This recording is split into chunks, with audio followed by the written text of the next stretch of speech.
नमस्कार, आप देख रहे हैं 7 डेज डेली। देखिए, इस समय हम यूनिवर्सिटी कैंपस में हैं गोरखपुर में, और यहाँ पर महिला आरक्षण विधेयक जो अभी संसद में लोकसभा में पास हुआ है, और इस पर हम अभी बच्चों से विचार विमर्श करेंगे, उनके राय जानेंगे कि इस महिला विधेयक के बारे में आप क्या सोचते हैं, क्या समझते हैं, क्या होना चाहिए, नहीं होना चाहिए, सारी बातें इनसे हम समझेंगे। तो आइए शुरू करते हैं। जो महिला आरक्षण विधेयक जो सरकार ला रही है, जी। अभी लोकसभा में पास भी हुआ है, तो इस पर आपका क्या विचार है? अच्छा बिल है मेरे हिसाब से, लेकिन बहुत पहले हो जाना चाहिए था, जिस हिसाब से अपने टाइम के हिसाब से चल रहा है जी। जैसा कि आप जान रहे हैं कि 2023 में ये आया है। मतलब इसके बारे में चर्चाएं तो बहुत पहले से चलती आ रही हैं। महिला आरक्षण को लेके 1935 से चल रही, जब से जातीय आरक्षण आया तब से इसके बारे में चर्चाएं चल रही हैं। बट आया 2023 में, बहुत अच्छी बात है। बट मेरे हिसाब से ये अभी भी लागू कर देना चाहिए था 23-24 तक ही, क्योंकि 24 के इलेक्शन में जो होगा फिर महिलाएं अपनी भूमिका अदा कर पाएँ, वहाँ पे बढ़ चढ़ कर हिस्सा ले पाएँ, क्योंकि उसको पेंडिंग में डाल दिया है ताकि 26 के बाद 29 वगैरह में इसको लागू किया जाएगा। ऐसा क्यों कि 29 तक क्यों इसको ले जाया जा रहा है? सरकार की अपनी रणनीति है कि वो जब सरकार में आएगी उसके बाद से उसको लागू किया जाएगा। अब सरकार अगर ना आई तो फिर उसके बाद से विपक्ष अगर सरकार में आ गई, जो कि पता नहीं होगा कि नहीं होगा, विपक्ष अगर सरकार में आ गई, आज करेंगे लागू 29 में करेंगे। अब मंशा तो यही है सरकार की, अब बाकी उनकी अपनी रणनीति है। तो इसमें SC ST OBC का इसमें रिजर्वेशन होना चाहिए कि नहीं? जाहिर सी बात है होना चाहिए, क्योंकि जैसा कि हम सब जान रहे हैं यहाँ पे, आपने सबने इतिहास पढ़ा होगा। इतिहास एक समय काल से आप लोग देखते आ रहे हैं कि हमारे भारत में जो गरीब है उनको और दबाया गया है, और अमीर का अपना एक वर्चस्व बना रहा है।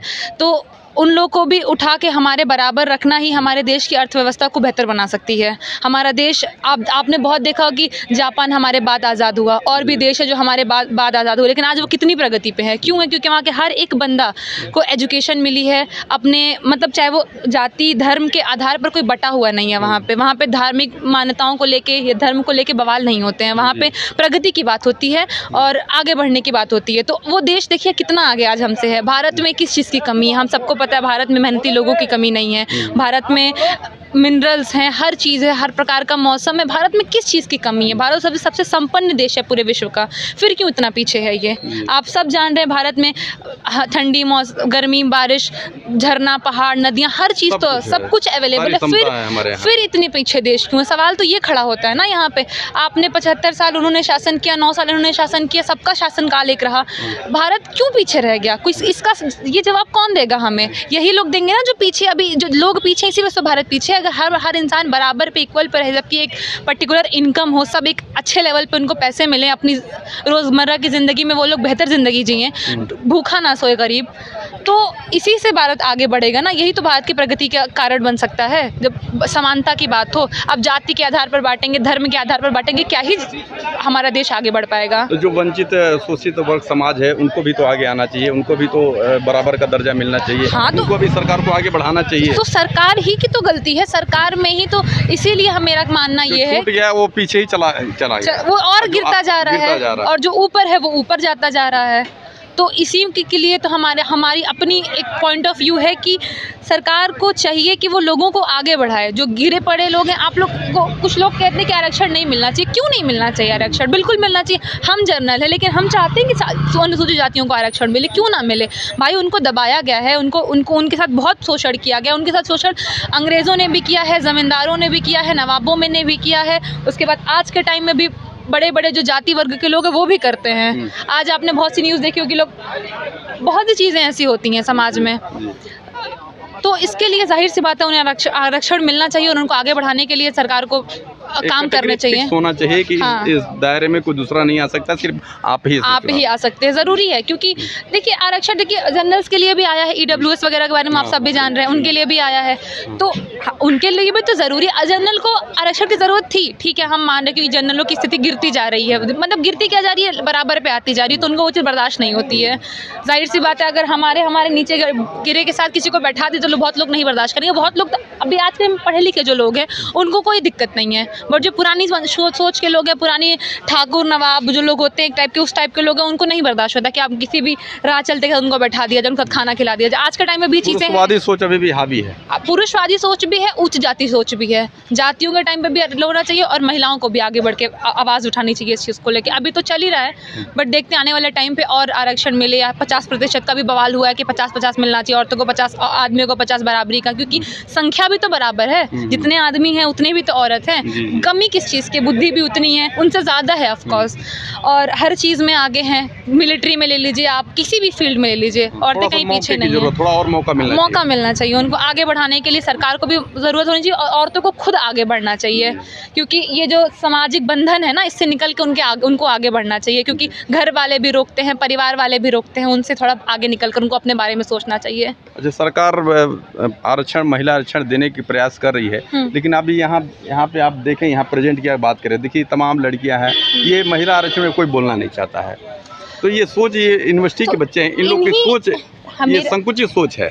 इन्हीं के बारे इनको खुल के आगे आके बोलना चाहिए ना, अपनी बात रखना चाहिए, तभी तो लोग समझेंगे। इन्हीं के बारे में हम आपसे कहना चाह रहे हैं ना कि लड़कियां जो हैं वो एक उनका दायरा एक अपने आप में वो खुद लिमिटेड कर ली। हम क्यों बोले कि उनको खुद आगे बढ़ के होना चाहिए। उनको समाज नहीं रोका, एक हद तक उन्होंने खुद अपने आप को रोका हुआ है। समाज जकड़ेगा ही, कोई इंसान अगर गिर रहा है तो लोग गिराएंगे उसको, चाहे वो कोई भी हुआ, चाहे वो जाति हुई, चाहे वो निम्न जाति हुई, चाहे वो औरतें हुई। उनको खुद आगे बढ़ना चाहिए, बाकी तो बंधन खत्म ही हो जाएंगे।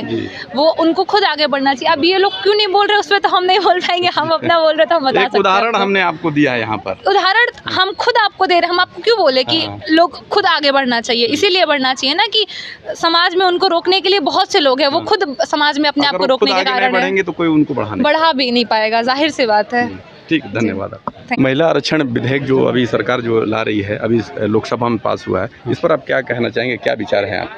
देखिए, ये एक बहुत क्रांतिकारी कदम है कि डिप्रेस्ड क्लास के लोगों को यदि अगर प्रतिनिधित्व दिया जा रहा है तो इसका हमें स्वागत करना चाहिए। डिप्रेस्ड क्लास मतलब क्या कहना चाहते हैं? देखिए, डिप्रेस्ड क्लास का मतलब होता है कि जो वंचना के शिकार हुए हैं। अच्छा। वंचना के शिकार का तात्पर्य ये है कि जब सामाजिक संसाधनों की बात की जा रही थी तो उस समय कुछ जातियाँ थीं, कुछ लोग थे जो पीछे छूटते चले गए और उनको तमाम प्रकार के आक्षेप लगाया गया कि आप महिला हैं तो आपके अंदर एक जो आदर्श नारी होना चाहिए, जो एक आदर्श नारी का भाव, चाहे आप देवी हैं तो उसके विचार पे आपको पुरुषों के बीच में नहीं रहना चाहिए। ठीक है, आपको इस प्रकार से हंसना नहीं चाहिए, आपको इस प्रकार से बोलना नहीं चाहिए, आपको ऐसे खाना नहीं खाना चाहिए, आप रेस्टोरेंट में बैठ के ऐसे नहीं खाना खा सकती हैं।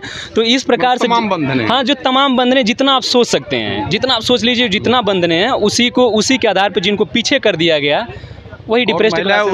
उसी बंधन में रहने की आदी भी हो गई हैं। नहीं, आदी ऐसा नहीं कह सकते हैं कि महिलाएं बंधन में रहने की आदी हो गई। मैं आपको एक बात बताता हूँ। हाथी जब होती है तो उसका छोटा बच्चा होता है, तो जब हाथी पैदा होती है तो उसके छोटे बच्चे को सीकड़ से बांध दिया जाता है।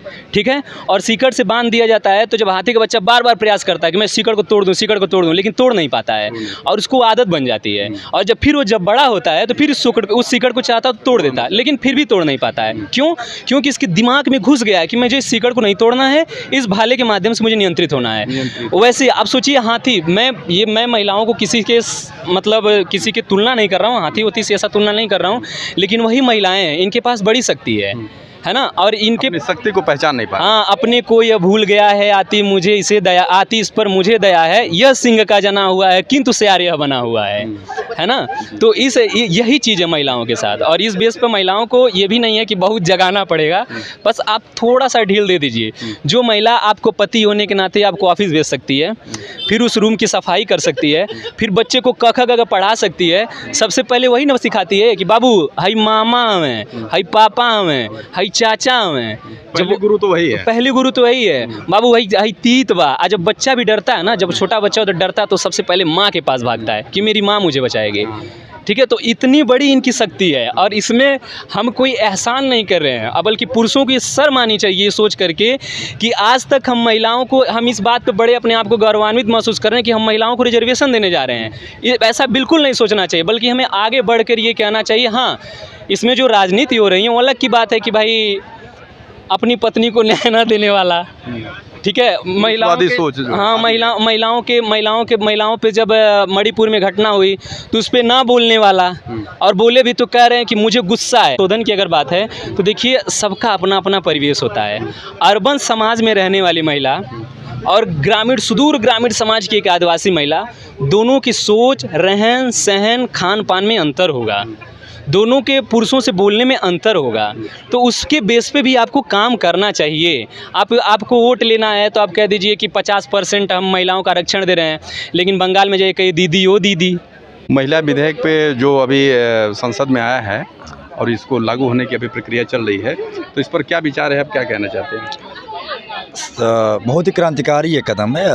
कुछ फैसले ऐसे होते हैं जिसमें सामूहिक रूप से सबको समर्थन करना चाहिए, और हमने देखा कि इतिहास में शायद पहला ऐसा मौका हो कि पूरी लोकसभा के सारे मेंबरों ने इस बिल का समर्थन किया है। लेकिन सवाल मंशा पर है सरकार की, कि आप बिल को ला रहे हैं 2023 में, जब 6 महीने बचे हुए चुनाव में, तब आप चुनावी लॉलीपॉप लेकर के आ गए कि महिला बिल लेकर के आ रहे हैं। लेकिन उसके साथ आपने कंडीशन लगा दिया कि जब हम जनगणना करा लेंगे और परिसीमन करा लेंगे तब इसको लागू करेंगे। जो जनगणना 2021 में होनी थी वो आप कराए नहीं, अगली जनगणना आप कितने साल बाद कराएंगे इसकी कोई गारंटी है नहीं। कोई गारंटी नहीं है। तो सवाल बस सरकार की मंशा पर यह है कि क्या ये वास्तव में महिला आरक्षण बिल को लागू करना चाहते हैं या एक चुनावी झुंझुना है। ठीक, अगर सरकार को अगर 2029 में लागू करना था तो उसी टाइम पर लाई होती, लेकिन चुनाव के ऐन वक्त 6 महीने पहले ये बिल ला दिया जाए और उस पर कहा जाए कि इसको 2029 में लागू किया जाएगा। इसके साथ ही साथ जो एक सवाल चल रहा है कि क्या इस रिजर्वेशन के भीतर कोटा इन कोटा की मांग चल रही है, मतलब जो 33% आरक्षण मिला है, तो उसमें मसला ये है कि मान लीजिए जो 33% आरक्षण दिया गया, कहीं इसका अर्थ ये ना हो कि जो विधायक है अगली बार उसका टिकट काट के उसकी पत्नी को टिकट दे दिया जाए। मतलब इसमें ऐसा ना हो कि जो समाज, चाहे जो तबका राजनीति में आज पूर्ण रूप से सक्रिय खुद को स्थापित किया हुआ है, उसी के घर की औरतें ना राजनीति में वो अपनी सहभागिता दर्ज कराएं। हम आमतौर पर भी देखते हैं पंचायती राज व्यवस्था में माननीय राजीव गांधी जी, स्वर्गीय राजीव गांधी जी की जो बृहद सोच रही, व्यापक सोच रही, उसके तहत 33% आरक्षण मिला महिलाओं को। महिला रिजर्वेशन पंचायती राज चुनाव में आया, लेकिन अभी कहीं न कहीं ये देखा जाता है कि प्रधानपति बनकर रह गए लोग, बिल वही प्रभु उनका कोई जान तक नहीं पाया। सांसद पति कहलाएंगे। हाँ, यही तो इस चीज विधायक पति कहलाएंगे। इसी चीज को लेकर के एक है कि ये देखिए ये जो परिवर्तन सिर्फ राजनीतिक नहीं होना चाहिए, सामाजिक परिवर्तन का एक खाका तैयार होना चाहिए। सिर्फ ये कह देने से कि लोकसभा के भीतर, विधानसभा के भीतर औरतों का प्रतिनिधित्व बढ़ेगा, लेकिन अगर उसका एक पैमाना नहीं तय हुआ कि उसमें कौन लोग जाएंगे, अगर एक स्थापित परिवार के लोग ही दोबारा उस सियासत में चले जाते हैं, उस सदन में जाते हैं, मुझे लगता है कि कहीं न कहीं जो हमारा उद्देश्य है महिला आरक्षण का वो धूमिल हो जाएगा। यही तो संदेह बना हुआ है समाज में जो आप कह रहे हैं। बिल्कुल ये यथार्थ है, ये यथार्थ है जो हम लोग महसूस कर रहे हैं, जो हम लोग देख रहे हैं। और इसके साथ ही साथ जो आरक्षण की भी मांग चल रही है, कहीं न कहीं वो भी बहुत जनमीन है। देखिए, मैं स्वयं स्वर्ण परिवार से आता हूँ, लेकिन मेरा ये मानना है कि कुछ चीज़ों में, जैसे अगर कोई विकलांग बच्चा हो, उसको हष्ट पुष्ट पैदा हुए बच्चे के साथ अब रेस में दौड़ाएंगे तो छूट जाएगा। आवश्यकता होगी कि जो विकलांग बच्चा है उसको अच्छे से ट्रेनिंग दिया जाए, उसका उपचार किया जाए, उसका मेंटल, हाँ, उसका मेंटल लेवल, फिजिकल लेवल सब कुछ अब एक बराबर कर दिया जाए, तब उनको रेस में दौड़ाया जाए। तो यही विपक्ष की भी मांग चल रही है कि इस रिजर्वेशन के भीतर भी ओबीसी और SC ST को भी प्रतिनिधित्व मिले।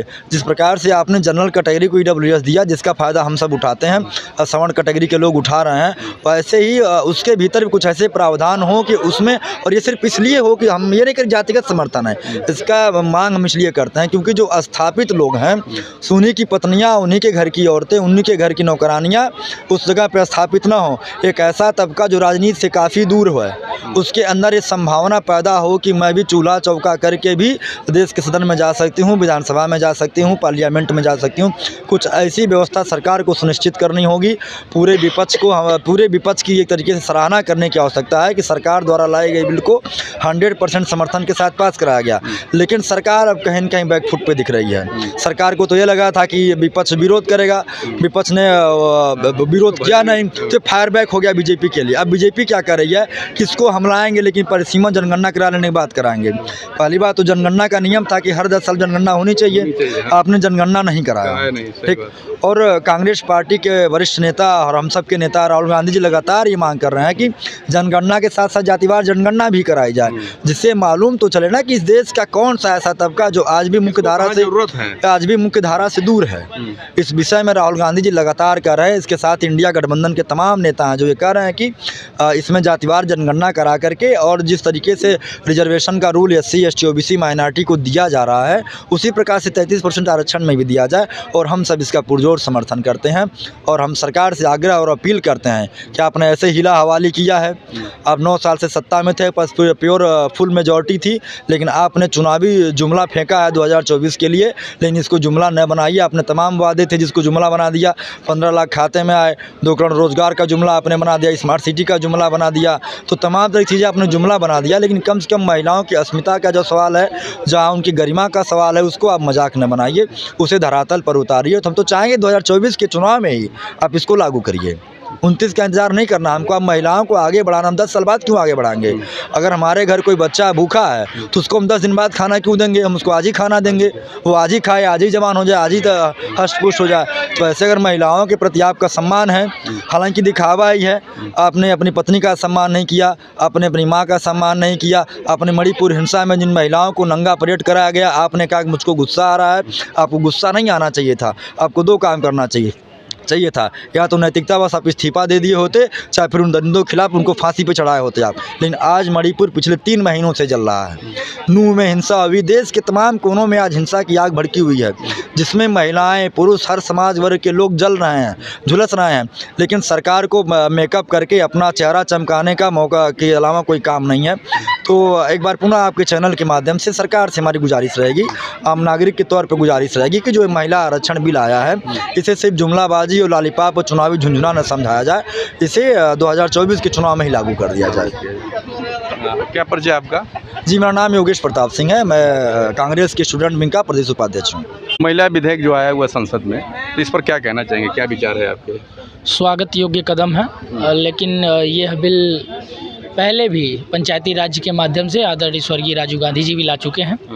और अगर ये विधेयक पास हुआ है, 100% सांसदों के समर्थन से पास हुआ है, तो सरकार स्पष्ट डेट बता दे कि किस दिन से और किस क्षण से महिला बिल विधेयक लागू करेगी। क्योंकि हिल्ला हवाली का, क्योंकि आपने पहले बिल लाया, डेट नहीं बताया, जब पूरा विपक्ष आपका समर्थन कर दिया तो आपने कहा कि अब हम जनगणना कराएंगे। जनगणना का प्रारूप क्या होगा ये भी स्पष्ट आप नहीं कर रहे हैं। जनगणना आखिर होगा क्या? जातिगत जनगणना पहले होनी चाहिए थी, 10 साल पे तो तय हुआ था। आप तो पहले तय कर दीजिए कि आपकी भारत की वर्तमान जनसंख्या क्या है, ये तो आपके पास आंकड़ा है ही नहीं। तो आप तय कर लीजिए कि जनगणना आप कितने दिन में करा लेंगे, कितने तारीख को आप महिला विधेयक बिल पास करेंगे, पास तो हो चुका है, कब लागू करेंगे। और महिलाओं को वास्तव में, जिन महिलाओं को ज़रूरत है, जो महिलाएं वास्तव में गाँव में बर्तन चूल्हा चौका कर रहे हैं, उन महिलाओं को हमारे प्रतिनिधित्व करने का मौका मिलेगा। ऐसी महिलाओं को सदन में आना चाहिए। अगर ऐसी महिलाएं सदन में आएंगी तो गाँव गरीब की, किसान की महिला जो जिन समस्याओं का सामना करती हैं, वो सदन के पटल पर रखा जा सकेगा।